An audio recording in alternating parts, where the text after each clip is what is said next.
This is the OTB Television Network, a service of Capital District Off-Track Betting.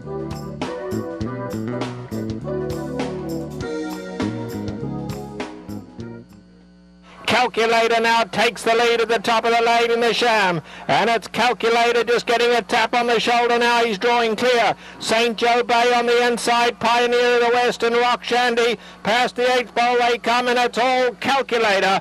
Calculator out here moving like a winner in the sham. Calculator could not have been more impressive. Elvis Trujillo just had to point him in the right direction. Calculator waltzes home.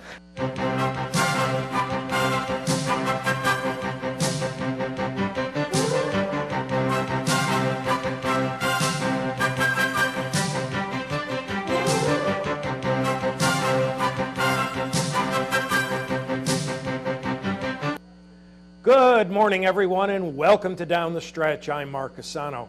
On this morning's show, a top trainer is exonerated.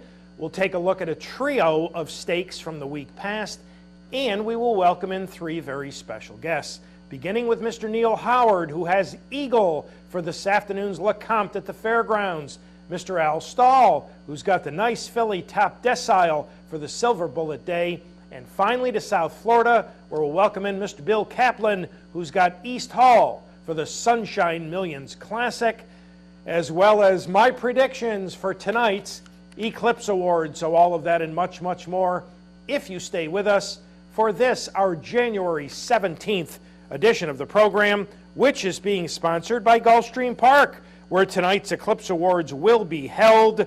Gulfstream Park, champions start here. Good morning once again on this clear and cold January Saturday. Welcome to the show. Settle in, relax, grab another cup of coffee, stay warm. We'll try to keep you entertained over the next hour. We begin this morning. The Kentucky Horse Racing Commission has concluded its investigation into alleged wrongdoings by trainer Steve Asmussen and has found no evidence of abuse. The commission actually stated that contrary to the allegations, investigators and outside experts consulted by the commission found that Asmussen's horses, and I'm quoting, were well cared for, end quote. This investigation was brought on by the animal rights organization, PETA, who released an edited video which had been shot by a PETA representative who had gotten a job in the Asmussen barn. As a result of the investigation, Kentucky will take no action against the trainer or his assistant, Scott Blassie. Now here in New York, their investigation continues. And just recently, the Hall of Fame announced that Asmussen, for the second year in a row, would not be considered for nomination to the Hall. I wonder if things will now change, particularly if the New York investigation is completed soon and its findings are similar to those in Kentucky, because the Hall of Fame ballots, I don't believe, are mailed until late February.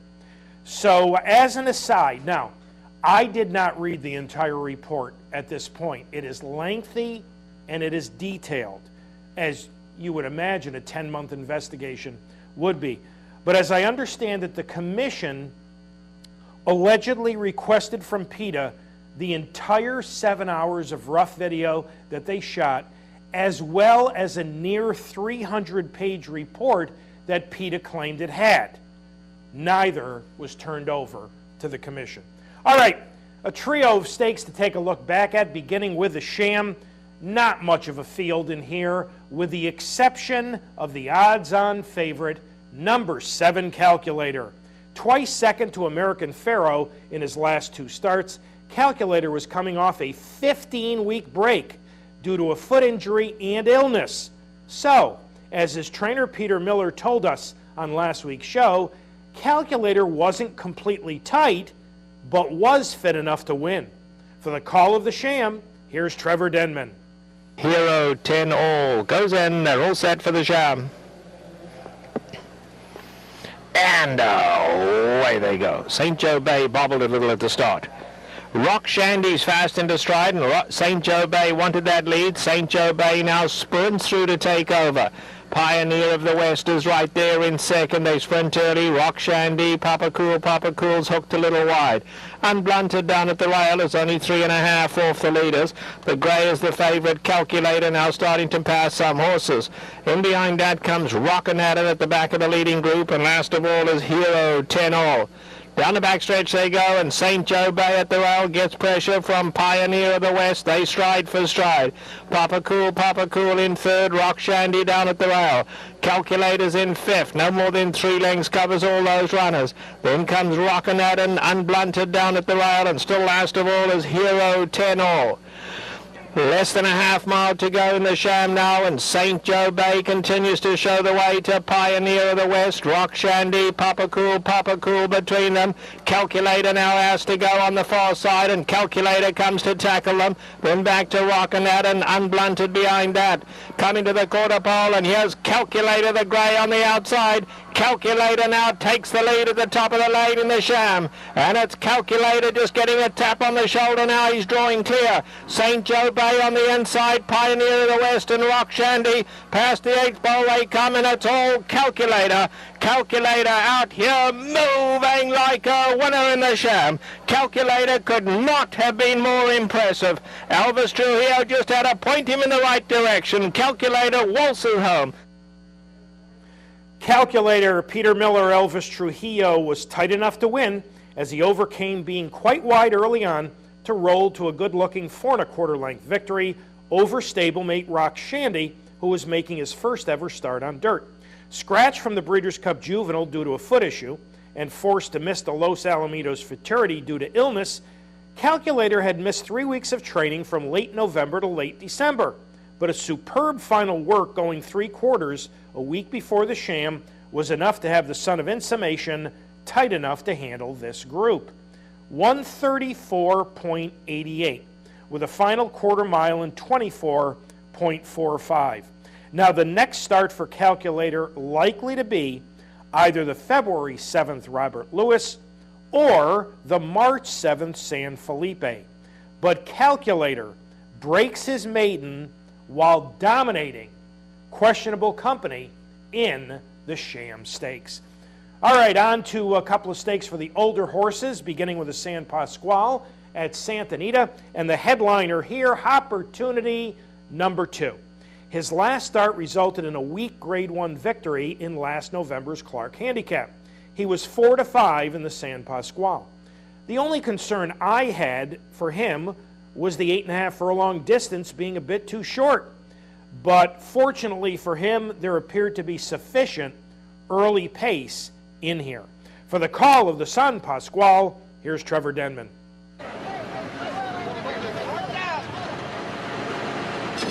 And away they go. Quadrivium breaks smartly from the inside gate, but there's a rush on for the lead now. Here comes Blue Tone sprinting up. Big Casanova is right there as well, appealing tail on the outside. They couldn't be going much quicker. Quadrivium is another one that's in there. Decile has the green cap, 5 lengths off the leaders. On the far side we have Bronzo.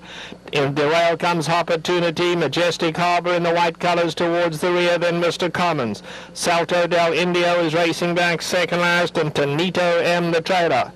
On to the backstretch they go, still full ball for the distance. Big Casanova down at the rail. Keeping the pressure on is Blue Tone. Those two go clear by almost 4 now. Then we come back to Appealing Tail in third, being followed then by Opportunity making headway. Quadrivium up alongside of that. Behind them comes Braccello, then Majestic Harbour. Mr. Commons got to be a good 11 off these leaders. Bronzo on the far side. Then comes Salto del Indio and Tonito M. Past the 3/8 they go, and Big Casanova is shaken loose and kicks for home. Big Casanova a length and a half. Blue Tone chases him in second. Appealing Tail is back in third. Then comes Quadrivium.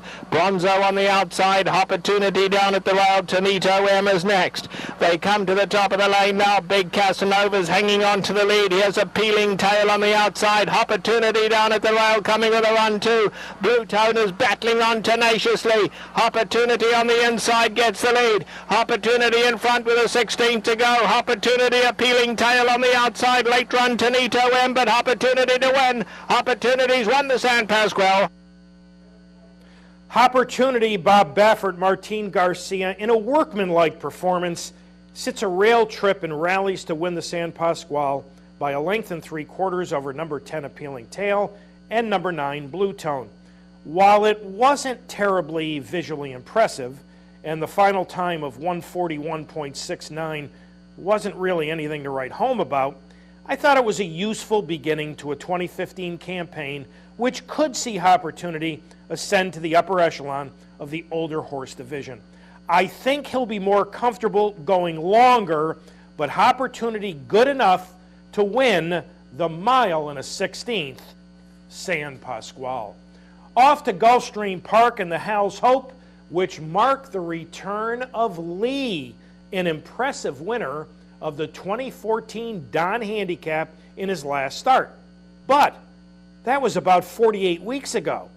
So, while Lee looked to have a substantial class edge on his rivals, the rail going a mile off such a lengthy layoff wasn't exactly ideal. For the call of the Hal's Hope, here's Larry Colmus. They're racing in the Hal's Hope. Confrontation on the far outside. Golden Lad right up there with Valid Lee and Prayer for Relief at the back of the field. As the field races down the chute, it is Valid with early speed. And Golden Lad on the inside comes on through to challenge. And now Golden Lad will take the lead in a tight pack. Valid is right there. Prayer for Relief goes up into third. On the far outside, Confrontation. And Lee will have to come from last. Lee is 2.5 lengths behind. And the pace is slow. 24-3 was the first quarter as they move up the backstretch. Golden Lad in front with Valid alongside, Prayer for Relief third, and now Lee moves up into fourth. Confrontation trails with 3 lengths to make up as they head past the half-mile pole. Golden Lad on the inside, Valid alongside, Prayer for Relief outside of them. Lee waits in fourth. 2 lengths behind the pace setters through a half in 47 3/5 seconds. Around the far turn, Valid with 3 furlongs to go pokes ahead in front.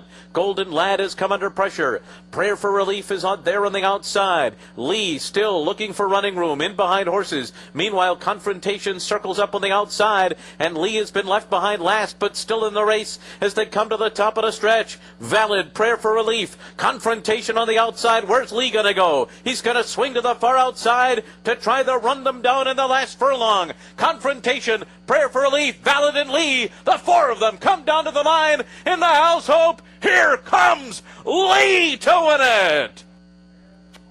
Lee, Bill Mott, Joel Rosario in traffic for much of the trip, extricates himself from trouble at the top of the stretch and runs down the 2 longest prices in the field, Confrontation and Prayer for Relief, to win by an expanding half length. The early pace was so slow that the 5 horses were bunched up, with Lee and Rosario pinned on the fence behind a pair of early leaders who would tire quite badly. When Lee won the Hal's Hope in the Don last year, he used good tactical speed to obtain forward positions, something which is usually very important over the Gulfstream Strip.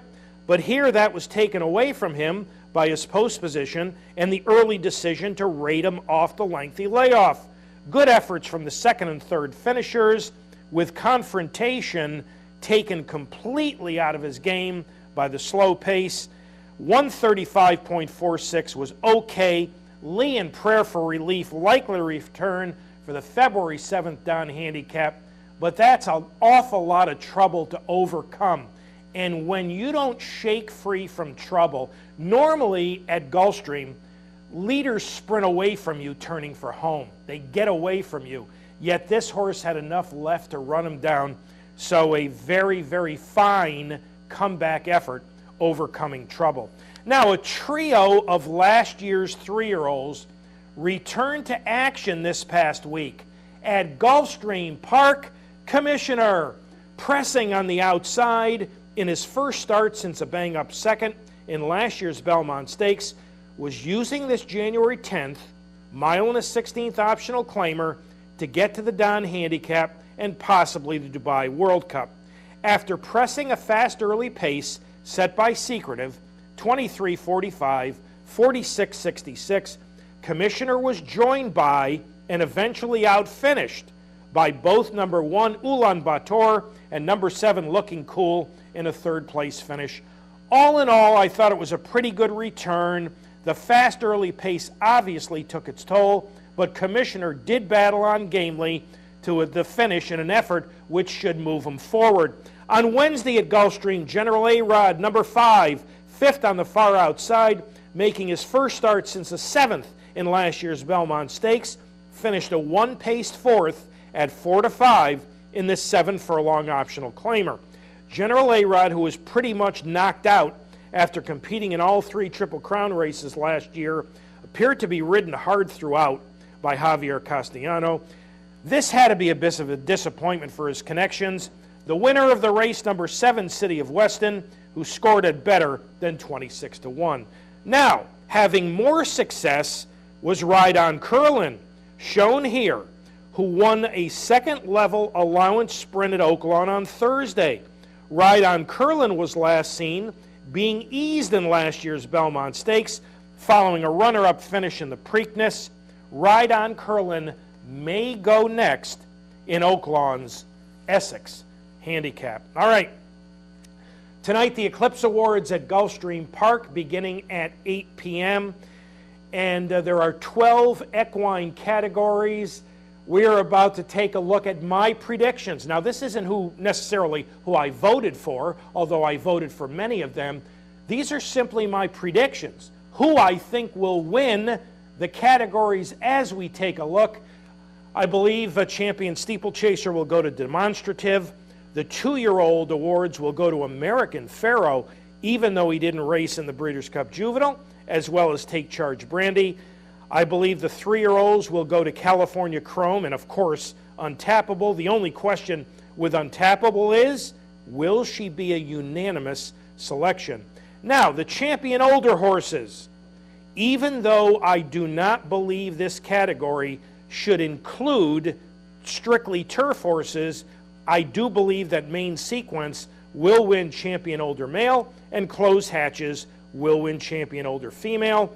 The champion turf horses, I believe, will be Main Sequence, dethroning Wise Dan, as well as Day at the Spa. The champion sprinters, I believe, will be Work All Week and Judy the Beauty, the Breeders' Cup winners.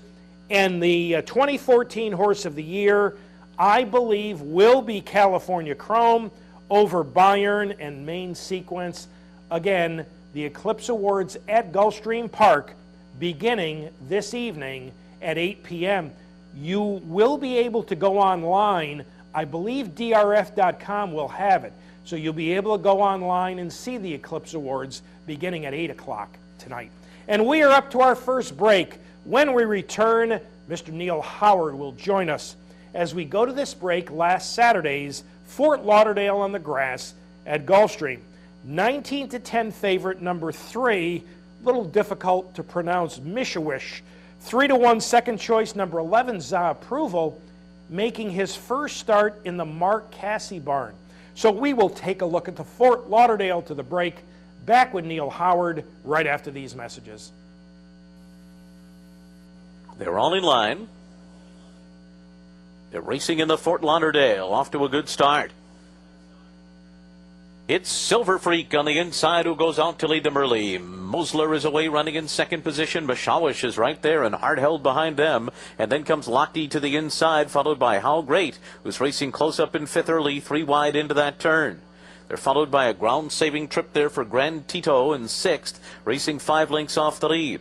How Great's alongside of him, and then it's Tesserone, Fredericksburg, and Za Approval, Shiva Ryan, and they're followed by Mutan. Mucho Mas Macho is well behind, 15 off the lead, the first quarter 23-4. So they go to the backstretch with Silver Freak and Julian Leparoux making the pace a length and a half. Mosler is second, Lochte third to the inside, Mashawish follows in fourth.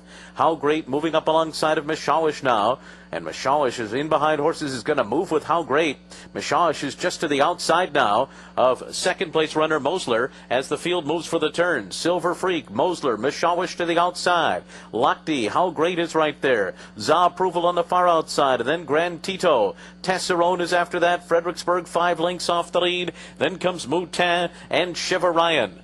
The half was in 48-2 as they round the far turn, 3/4, 111-4. And it is Silver Freak on the inside. Mashawish is moving now while going wide. Mashawish did not handle the turn all that well, but is coming up to the front runners at the top of the stretch. It is Silver Freak in front. Mosler, Mashawish, Grand Tito running a big one. Lochte is splitting horses too. And then Grand on the far outside, Za Approval. They're coming down to the line, and it's going to be Mashawish to win. Grand Tito was second. Then a photo, Fredericksburg and Za Approval.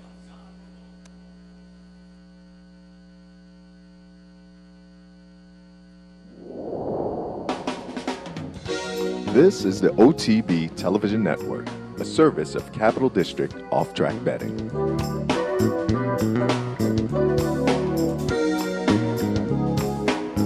There's nothing like the thrill and excitement of horse racing. And now, the new home for all the best racing and all the top tracks is OTB TV on Time Warner Cable Channel 1250, delivering each day the best racing across the country and around the world, whether it's Saratoga or Belmont here in New York, Florida's Gulfstream Park, or California's Del Mar and Santa Anita race courses. No other network brings you the grandeur of horse racing like OTB TV on Time Warner Cable Channel 1250. Welcome back to Down the Stretch, everyone. I'm Mark Asano, and Mishawish for Todd and Javier, despite drifting out pretty badly, holds off Grand Tito to capture the Fort Lauderdale. Our first guest this morning, well, on the morning of the Eclipse Awards, he won with Horse of the Year Mineshaft back in 2003. He has a talented 3-year-old this year, an Eagle, who will start later this afternoon in the LeCompte at the fairgrounds. We welcome back to Down the Stretch, Mr. Neil Howard. Neil, Marcusano, welcoming you back to the show. Oh, thanks, Mark. Nice to hear from you. How you doing? Good, good. It's always nice to have you, Neil. You know, before we get to Eagle, I want to take you back for a moment to the Eclipse night, well, about 11 years ago. What was it like for you? What were your emotions to win Horse of the Year with Mineshaft? Oh, it was just, it's hard to put in words. I mean, you know, he was a once-in-a-lifetime horse, needless to say, and it was just, you know, it's what every trainer dreams about, training a champion at some point. That's just so hard to come by, so I can never really describe how humbled I was to have him and how gratifying it was for me to see you know, how the Farishes, they were so excited and so overwhelmed about it. It was just nice to see it for all they put into it, you know.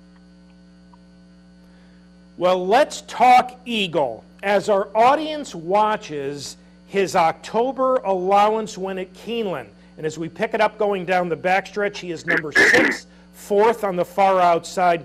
Neil, talk about how he had trained early on. What was he showing you? Well, he was always, he was one of those 2-year-olds that was kind of early. He was always kind of precocious, not overly precocious, but he always, you know, he always worked well. You know, you got some early feeling that there was something there. You know, you're always cautious and take that wait and see approach and all the cliches and all that. But you know, he was always well thought of. You know, on the farm and right on through when he went to Ocala to go in kindergarten and get ropes to get going. The gentleman that raced the babies down there and had him for his early lessons, always kind of liked him. He always kind of stood out. He's kind of a good feeling horse. Kind of got a little bit of a personality about him. So, you know, everybody kind of always liked him. And but he trained. He'd always trained well and pretty straightforward right from the beginning. Now, you used a relatively quiet meet at Ellis Park for him to debut and to break his maiden. Talk to us about that. Yeah. Well, you know, the majority of our babies this last season were a little bit looked like they were going to be a little later types. So we kind of stayed around home, for lack of a better term, this summer, and Mr. Parrish and I talked about it. He had no problem with getting this colt started, but not rushing him. So we got him started there, and you know, knowing that it wouldn't be long because we had the luxury of having a September meet at Churchill now, so it kind of gives you a little more reason to maybe stay around because you know you're going to be be able to start racing again at Churchill to get ready for Keeneland and so on and so forth. So that all kind of worked out pretty good, and that was the reason that we kind of did that. Neil, please take a moment to describe Eagle for our audience. What's he like physically, and how is he mentally to work with? He's good. He's a kind of a medium-sized type colt. Very, very nice looking horse. Everything blends in on him beautifully. Good mover. Very efficient over the ground. And he's got he's got a little bit of personality about him, but he's always happy-go-lucky and everything like that. But he's really matured nicely and pays attention to what he's doing real good now. And he's got some nice. He's got the tools. I think it's early on for all these, but I think he's got a lot of the things that you look for. Well, here is his last race, the November 29th Kentucky Jockey Club at Churchill. For our audience, Eagle is number 2. Found some trouble around the far turn, but put in a solid rally to finish a close third. Neil, talk about this performance, if you would. I thought it was a very good performance. I thought it was indicative of him moving forward off each race. And, of course, the winner ran well, and as a result of what the winner came back and did next time in the Jerome a couple of weeks ago, I think that even complimented the whole field even that much more. It sounds to me as though you're pleased with the way Eagle has progressed from race to race. Yeah, I am. He progressed nicely from race to race.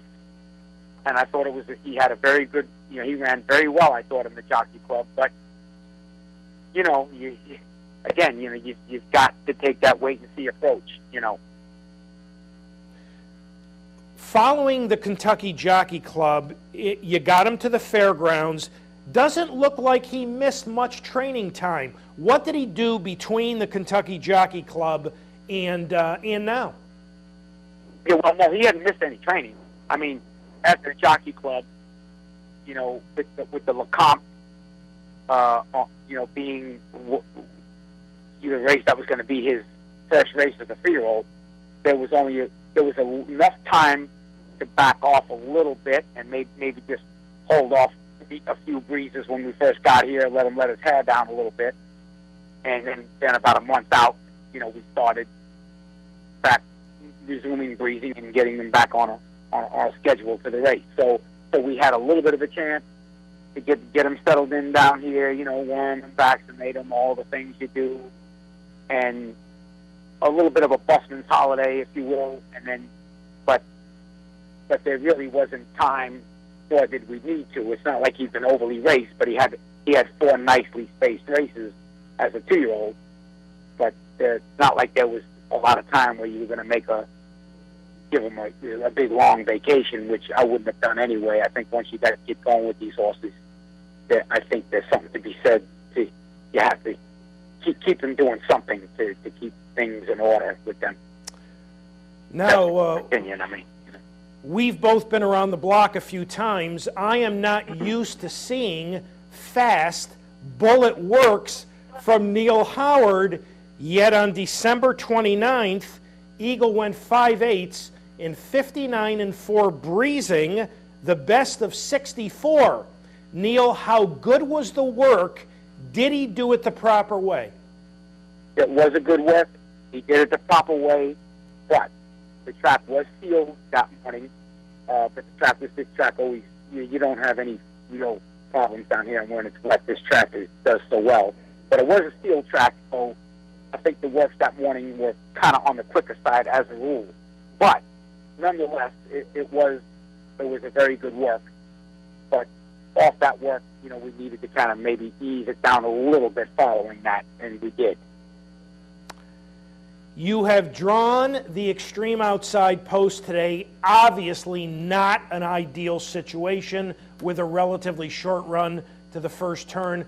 Will there be any specific instructions for Brian Hernandez?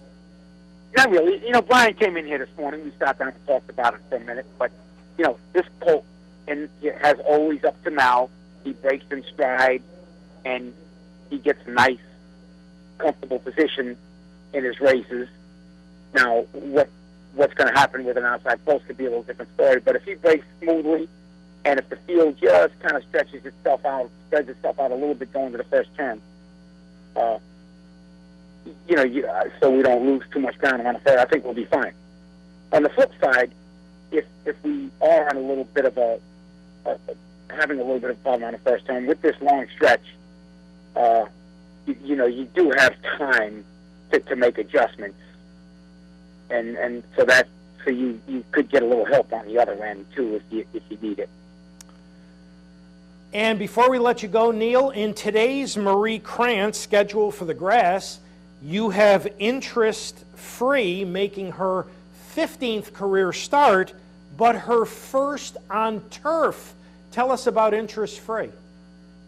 Yeah, Interest Free has been a very, very useful, solid kind of filly. Tries all the time. You know, she's not a solid, graded stakes type filly, but she's a very nice filly. And we did it kind of more out of necessity. There really wasn't anything on dirt right now. Mr. Farish is mulling over whether she'll be bred this spring or not. And we both talked about it and agreed that I recommended it, and Mr. Farish agreed that there wasn't anything to lose. She has run well on the poly. She's run well in the slop. So maybe you wouldn't rule out the fact that she'd handle the grass. But this is another situation where, other than her being a very, very nice filly and very consistent, the turf is an unknown for her.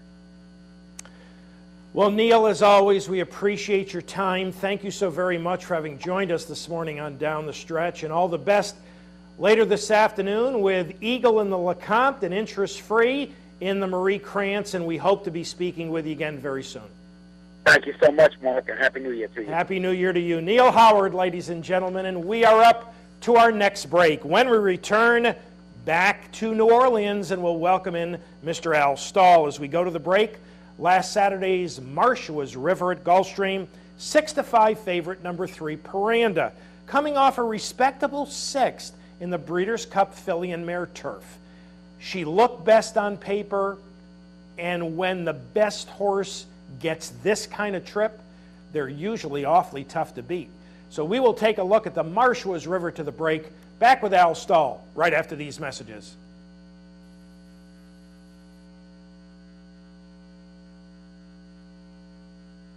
They're racing in the Marshua's River.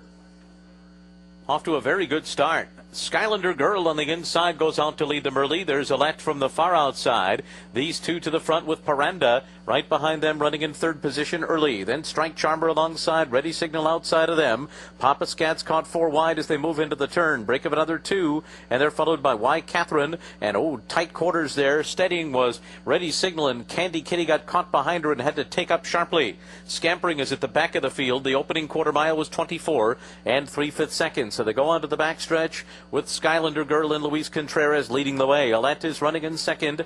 Papa Scat third on the outside. Paranda in behind, horses covered up in fourth. Then it's Ready Signal, followed by Strike Charmer to the inside. Scampering is right to the outside of Alette up the backstretch. Or rather, that is Summer Moon in between horses. And down on the inside, coming on through is Y Catherine. And the trailer up the backstretch, Candy Kitty, who had trouble on that first turn. A 48 and 4/2 mile. And they go into the turn now with Skylander Girl in front. And Alette is second to the outside. These two, 1-2, Paranda, running in third at the rail and well held at this stage. Paranda's just going to need some running room. Outside of her, Papa Scat follows in fourth. Ready Signal is sent up on the far outside. Strike Charmer is there. Y Catherine and Scat scampering. They're coming toward the top of the stretch. And off the turn, it's Skylander Girl. Skylander Girl has Paranda coming after her now. Skylander Girl and Paranda. 1 furlong to run. Paranda takes the lead. Skylander Girl back to second. And then it's Y. Catherine scampering and Strike Charmer, but Paranda's got it. Paranda and John Velasquez win the Marshalls River. And it's close for second between Y. Catherine and Skylander Girl. Scampering was fourth.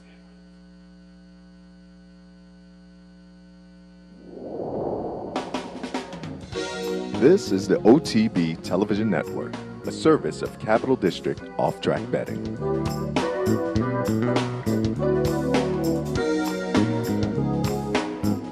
Funding your Capital OTB bet account is as easy as 1, 2, 3. 1. Easy Money. Clearly the fastest and easiest method of depositing funds into your account. Make deposits or withdrawals in just minutes. 2. Green Dot Money Pack. Gives you instant access to your funds. Green Dot Money Packs are available at thousands of retailers nationwide. And 3. MasterCard Visa. Simply click on the link from the funding page, enter your account information, and fund your account. CapitalOTBBet.com. Log on today.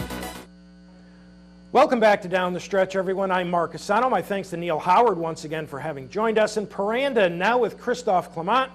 Johnny via board parlays a great trip into a very comfortable 3-length victory in the Marshalls River. Our next guest, well, with the Eclipse Awards tonight, it was 4 years ago that his Blame beat Zenyatta in the Breeders' Cup Classic, only to lose to her for Horse of the Year. Later on this afternoon, he's got a very exciting 3-year-old filly named Top Decile for the Silver Bullet Day. We welcome back to Down the Stretch Mr. Al Stahl. Al, Marcasano welcoming you back to the show. Oh, it's my pleasure to be back. It's always good to talk to you, Mark. Good to talk to you. Happy New Year. Before we get to Top Decile, all right, I mentioned later on the Eclipse Awards, a lot of excitement, some disappointment.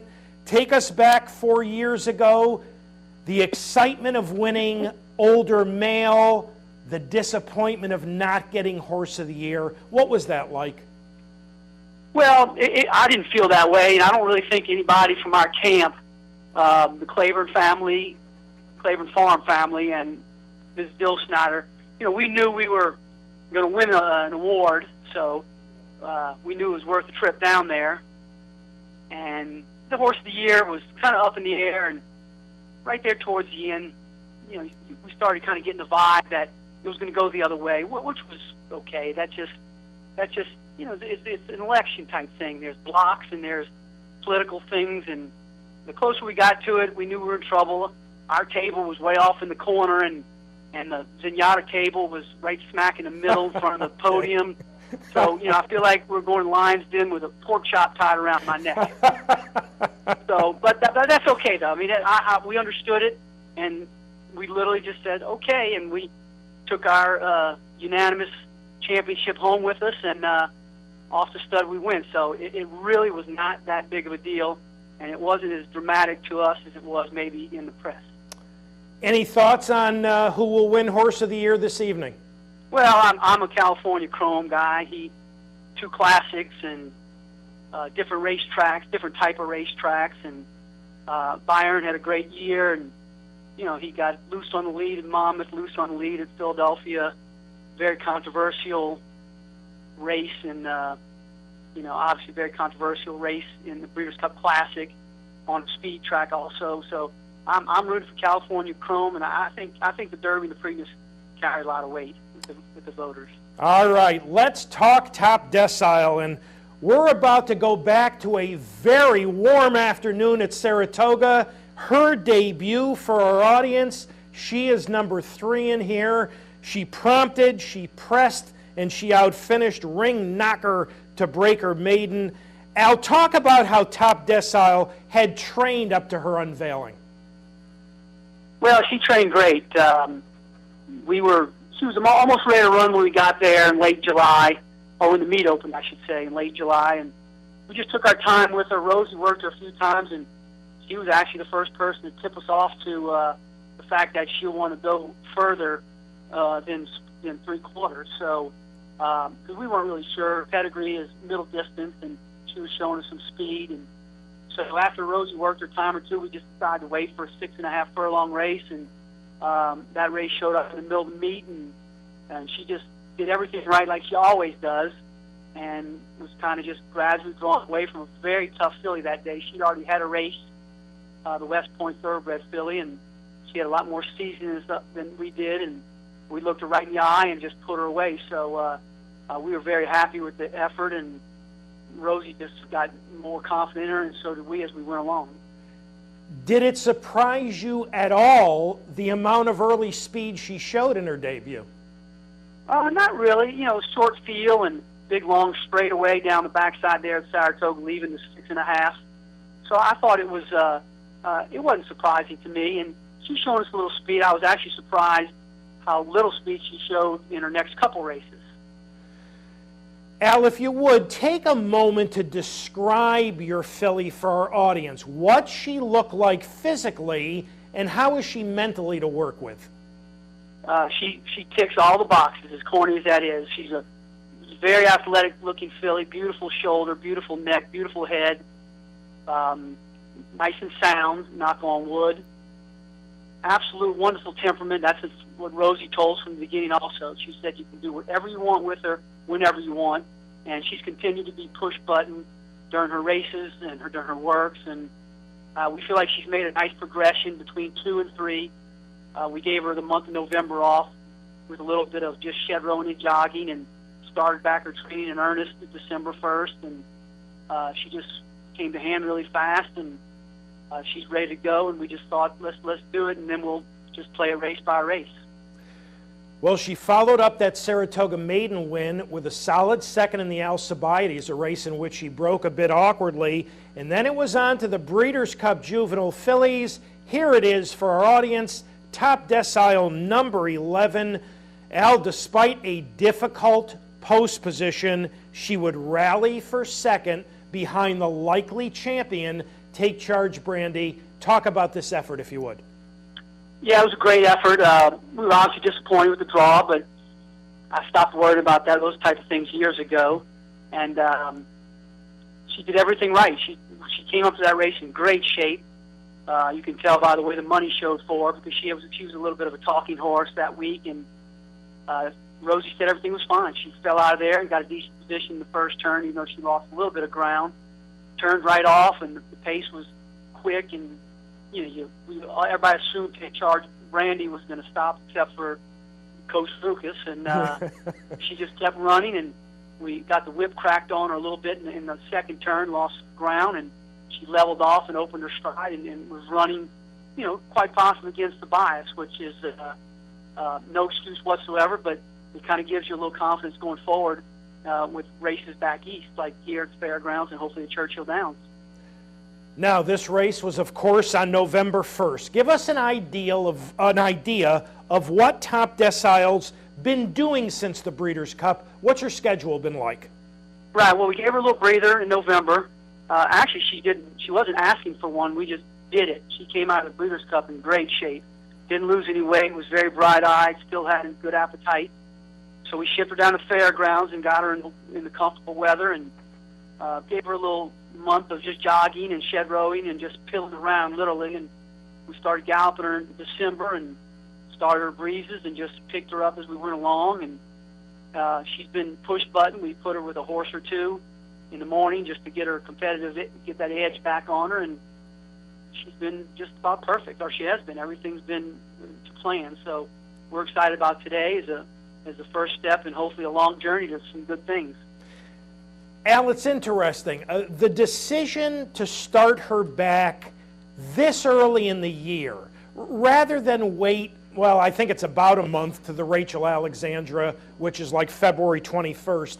Why the decision to start her this early in the year?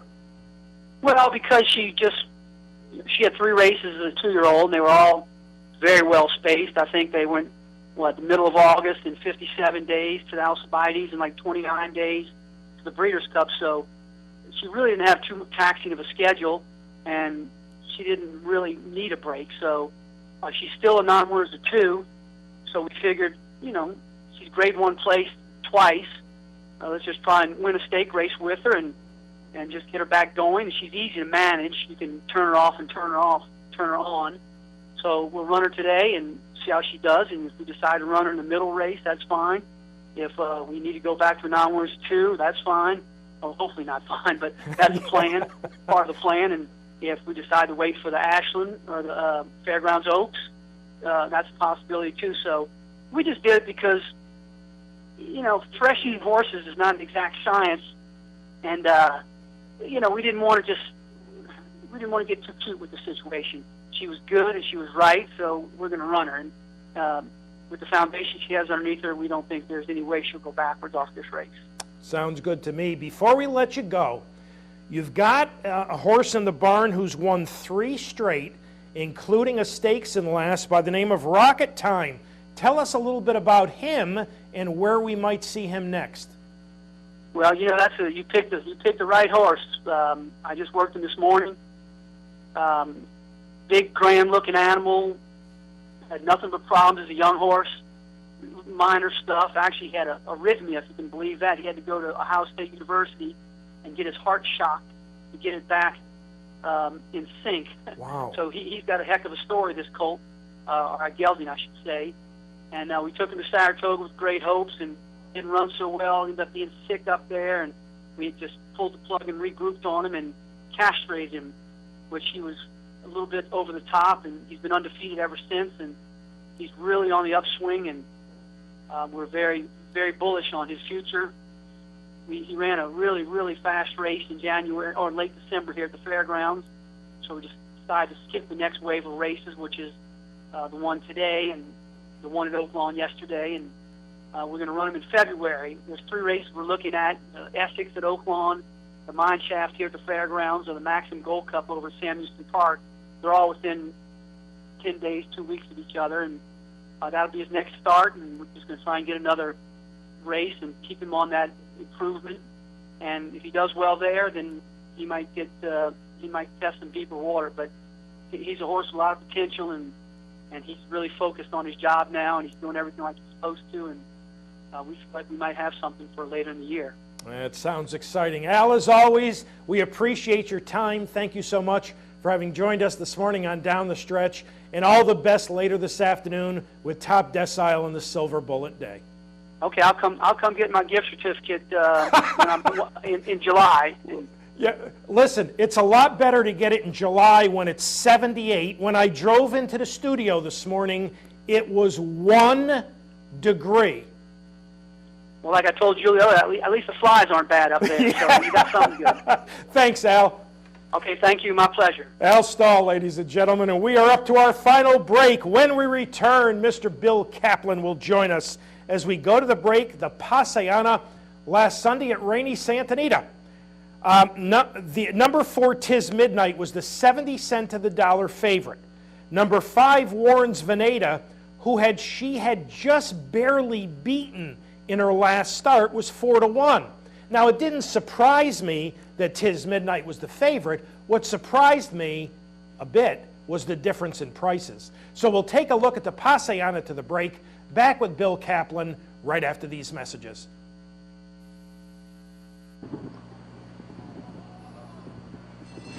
And away they go. All began well. Valiant Amelia on the inside. It looks like Tis Midnight wants the lead and sprints up alongside. Legacy joins them on the inside, and now Tastes Like Candy. Absolute sprint into the first turn. Warren's Veneta settles in right behind that leading group, and Zilbert is taken back to be second last. Then it's another 5 back to Blue Sant. They head to the 3/4 pole, and Legacy now establishes the lead and goes on to lead by 2. Valiant Amelia is content to set second. Tis Midnight's in third. On the far side, it's Taste Like Candy. On the inside of that, Warren's Veneta, no more than 4 off the leaders. Another 2 back to Zilbert, and now there's 3.5 to Blue Sant. They head off towards the half-mile pole, and Legacy still clear. Legacy winging out here, has it by 2 now. Tis Midnight sent along. On the inside, Warren's Veneta now getting closer. Valiant Amelia's in there. Tastes Like Candy on the far side. Now Tis Midnight's lost ground, is back in the 5th spot. Doesn't seem to be enjoying it out there. Tis Midnight's backpedaling. Then behind that comes Zilbert, and then 6 back to Blue Sant.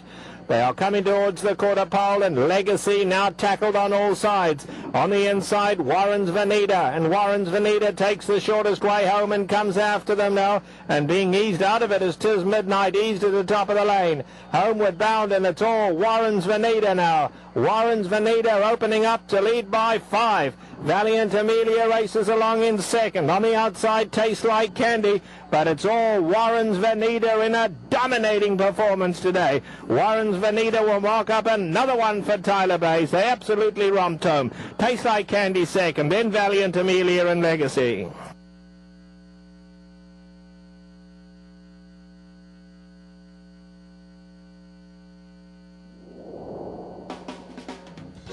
This is the OTB Television Network, a service of Capital District Off-Track Betting.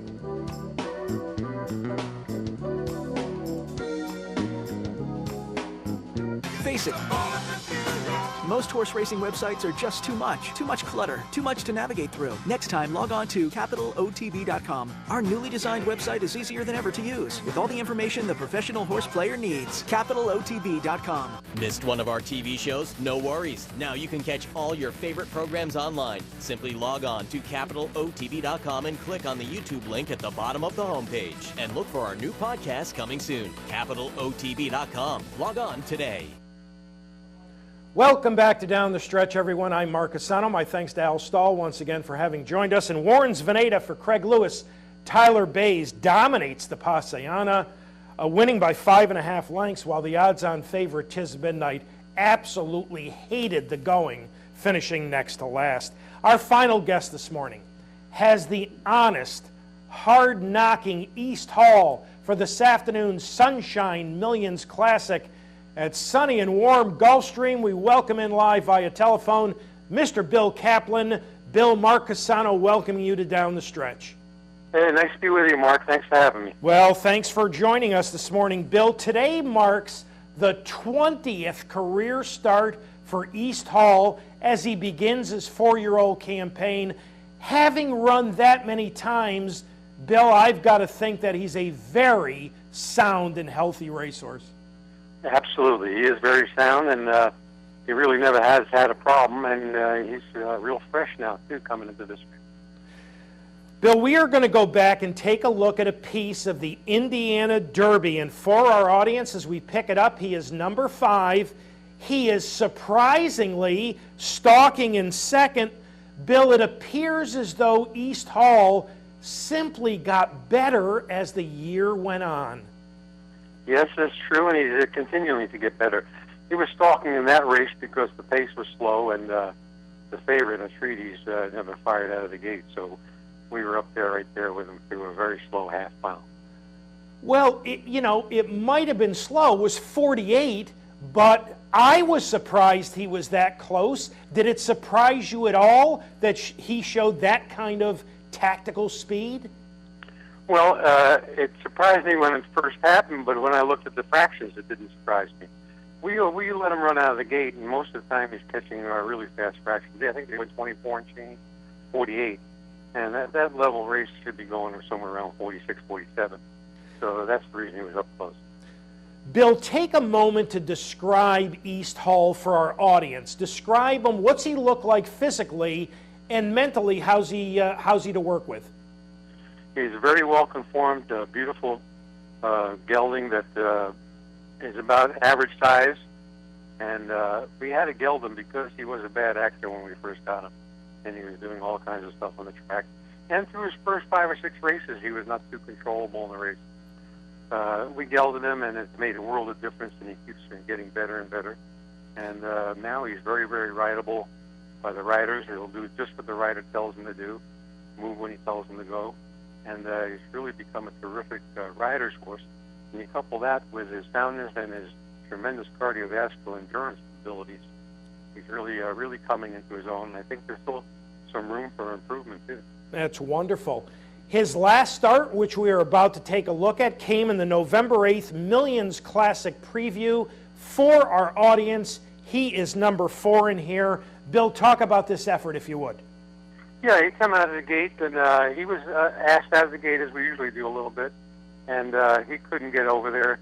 His So they were going too fast in that race early. So he was sitting back. I think he was next to last around after the first turn. So he was doing real well and then just sitting there comfortably on the outside. And then when it was time to start picking it up past the half-mile pole going to the 3/8 pole, he started to pick them up with a pretty strong sustained drive all the way from at least the 3/8 poles to the wire.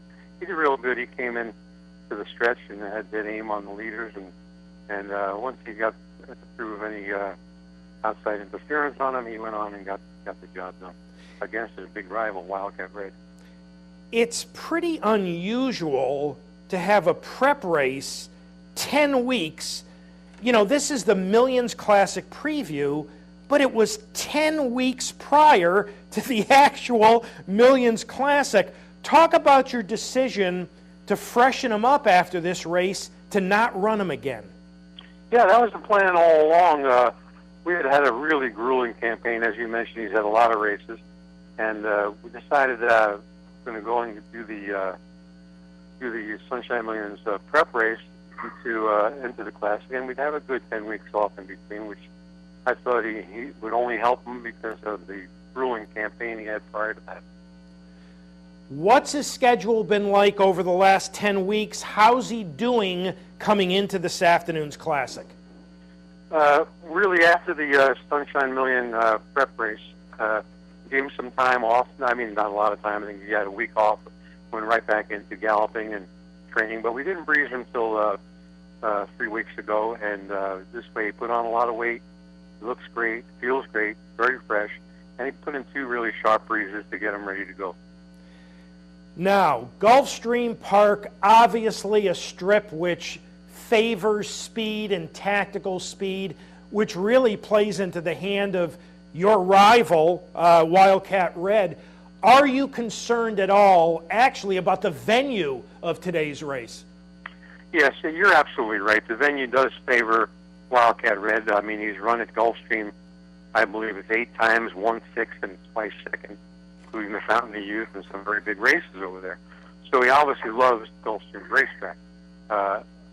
He's tall, can run on any surface, and the only plus about this race, as far as venue, is that we're going 1 1/8 miles, which is a little added distance that Phil likes a lot. But we're going to have our hands full with this Wildcat. We've run with him, I think, 4 times at Gulfstream prior to us beating him at Gulfstream Park West, and he beat us pretty good all 4 times. My hope is that the extra distance and his continued improvement of Keystall will make us very competitive there and see what we can do. Finally, before we let you go, it was 2 weeks ago that your Eclipse Phaeton upset the Old Hat Stakes. How is she doing, and where will we see her next? She's doing great. She's going to actually breeze tomorrow in preparation for the Forward Gal coming up a week from today. That's the grade 2 at 7 furlongs at Gulfstream. And she's, in effect, I think, undefeated at Gulfstream. I think she's 3-0 at Gulfstream. So she's got kind of like the Wildcat Red syndrome of liking Gulfstream racetrack. And she's doing very well, and she's probably one of the fastest horses I've ever trained.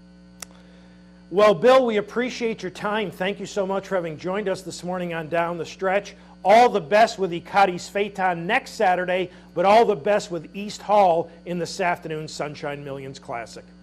Thank you, Mark. Bill Kaplan, ladies and gentlemen. All right, I want to congratulate just one more thing before we leave you this morning. Rajiv Mehra, who was seriously injured in a spill in the September 27th Jockey Club Gold Cup, returned to the saddle yesterday at Gulfstream, and Mehra promptly rode Sky Blazer to a victory in the 9th race. Congratulations to Rajiv, and it is very, very nice to have him back. All right, time to wrap things up. Time to thank all the folks who helped get this week's show on the air here at the studios. Clubhouse Racebook in Albany, our associate producer Julie Hoxie, as well as Mick Richards. Back in the control room in Schenectady, Pat Peretta directed, handled pre-production, Dino Contanacci on audio.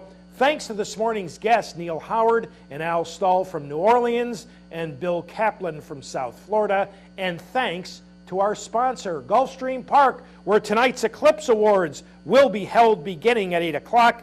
Gulfstream Park, champions start here. And as always, thank you so very much for having joined us this morning on Down the Stretch. Have a very nice weekend. Remember, with Monday being Martin Luther King Day, the extended weekend, and racing on Monday here in New York, as well as other venues. I know Oaklawn's got the Smarty Jones for 3-year-olds on Monday, so enjoy your extended weekend. Have a wonderful upcoming week. And from all of us here at Down the Stretch, we'll see you next week.